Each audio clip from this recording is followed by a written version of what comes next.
Everybody, JC here with another TNI toy review, and today's review is in association with MarvelousNews.com, your #1 news source for everything Marvel. And for today's review, I'm going to be taking a look at the brand new Marvel Legends 6-inch Avengers Infinity War Iron Spider-Man figure from Hasbro. Now this figure comes packaged in the same style that we've been seeing with all the Marvel Legends. Up at the top you've got the Legends series logo, then you've got the figure clearly displayed in the window box. Down below you have the Avengers Infinity War movie logo, since this is a movie figure, and then the name of the character. On the sides of the packaging you have artwork for the character, and then on the back of the packaging you have a look at the actual figure, a brief bio in multiple languages, and then down below a look at all the figures in the wave that you need to get in order to complete the Thanos Build-A-Figure. Alright, let's get this open and take a look at what's inside. Okay, so here's a look at the figure outside the packaging along with the other contents. Now the only accessory that you get with this figure is the leg for the Thanos Build-A-Figure. Now according to the back of the packaging, this is supposed to be the right leg, but with my set I'm actually getting the left leg with Spider-Man, and then the Taskmaster had the right leg. Maybe mine got switched for some reason, but as it is, you do get a leg with this figure, and that is the only accessory that comes with this particular figure. Okay, so for the figure itself, this is basically the same buck that we saw with the Spider-Man Homecoming figure. Same articulation, same design and everything. Now this new figure does have some different sculpting detail on it that wasn't on the Spider-Man Homecoming figure, so it's not just an exact repaint, but it does essentially use that same buck. So differences mainly is with the texturing of the suit. You've got all this texturing that's put on this suit, which was not incorporated in the original Homecoming version, and then you've got obviously different line work throughout. You've got the spider symbols, which are different. So this is the suit we saw at the end of Spider-Man Homecoming and then ends up using in Infinity War. It's called the Iron Spider-Man suit, so it is more of an armored type suit than what he was previously wearing. And then, spoiler alert, there's supposed to be arms that come out the back like the Iron Spider-Man version has in the comic books, which they did not include on this figure, which is a little disappointing. It would have been nice if they had included that feature. I don't know if they did not include that because they thought it was too spoilerish, but we've seen it with other toys, including a 12-inch version that Hasbro is doing. So again, it would have been nice if they had included those arms with this that you could actually take off. It's not that he always has the arms on the suit, but I think at some point in the movie he does use those arms that come out the back.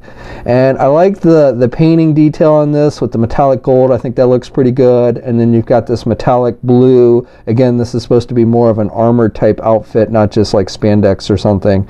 And then you've got a pretty dark red color. It does look different. It's a different shade of red than the Homecoming version. And I think the eyes look pretty good on this one. You've got the webbing that's sculpted on the figure. It's not painted, so it's left unpainted, which I think is accurate to how it appears in the movie. And then you've got this line work down his legs and everything. So overall, pretty nice detailing, but again, this does incorporate the same buck with the same articulation and everything that we saw with the Homecoming version. One thing to note, this figure only comes with a pair of web shooting hands, so you can take the hands from that Homecoming version and stick it on this one. It's not a perfect look since the red colors are a little bit different, but if you want closed-fisted hands for this figure, you can actually use the closed fist that came with the Homecoming version on this one if you wanted to. Also, if you have that unmasked Tom Holland head that came with the Spider-Man figure from the Homecoming 2-pack with the Iron Man figure, it will fit on this Iron Spider-Man sculpt. Now I did have to take a hair dryer and loosen up the plastic a little bit to get it to fit on the ball joint, but once I did that, I was able to fit that unmasked head sculpt on this new figure. So this figure stands just under 6 inches tall. It is the same height as that Spider-Man Homecoming figure. And here's a comparison of the Marvel Legends Infinity War Iron Man, Captain America, and Proxima Midnight.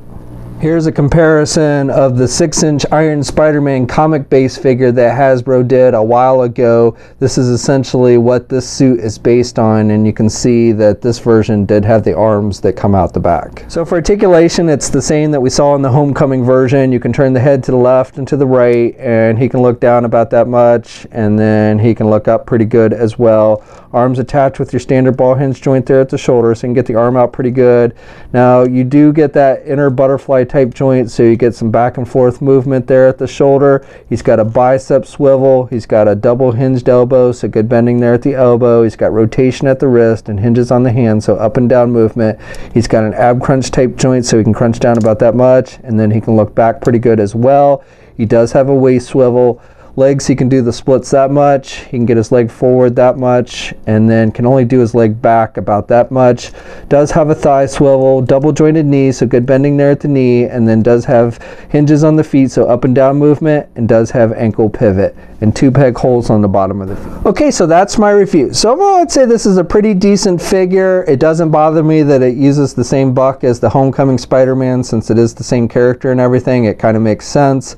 I like the overall paint application. My only complaint comes, I would have liked if they had included the arms to be able to attach on the back, and maybe a few additional accessories like some additional hands or something would have been nice as well.